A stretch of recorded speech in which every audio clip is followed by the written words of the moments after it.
स्वामीवर मी भरपूर विश्वास उपासना करतो.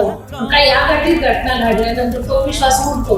आपण सेवा करतो स्वामी. आपल्याला काहीतरी म्हणजे घटना घडतातच ना, काहीतरी घरचं कोण समजा एक्सपायर झालं किंवा ह्या जगात नाही, याच्या पुढे मग स्वामींवर विश्वास ठेवणं थोडं कठीण होतं किंवा देवावर विश्वास ठेवणं थोडं कठीण होतं. ती व्यक्ती जी एक्सपायर झाली आहे ती तुमच्या बरोबर बांधली गेली नाहीये जीवनभरासाठी. ती स्वतःच्या जीवनक्रमामध्ये आलेली आहे की अमुक व्यक्ती माझी, तमुक व्यक्ती ती, वगैरे वगैरे. तो स्वार्थाने केलेला विचार आहे. तो जो जीव आला आहे तो स्वतःच्या कर्मबंधनात जगतोय. इथं आल्यानंतर तो माझा बहीण भाऊ आई बाबा होत आहेत. तो काल काय होता उद्या कोण होणार आहे मला माहित नाहीये. त्यामुळे त्याला स्वार्थाने माझं म्हणणं आणि माझ्या स्वार्थाने त्याला टिकून ठेवणं हे आपल्याला करायचं का त्याच्या कर्मगतीने त्याला उद्धाराकडे घेऊन जायचंय, हा आपल्याला विचार करायला पाहिजे. त्यामुळे आपण आजही म्हणलं ना मी की आपण जीवनाचा विचार करताना खूप लिमिटेड विचार करतोय, संकुचित विचार करतोय. लार्जर दॅन लाईफ विचार करायला पाहिजे. आणि आपण सगळे एकत्र आलो, एक परिवार म्हणून जगतोय, पण आपण सगळे फक्त सहप्रवासी आहोत. हे प्रेम आपण एकमेकाला जे देतोय हे लिमिटेड टाइमसाठी देणार आहोत. उद्या तो त्याच्या मार्गावर, तो त्याच्या मार्गावर निघून जाणार आहे कधी ना कधी. मग पुढच्या वेळेला परत भेटू,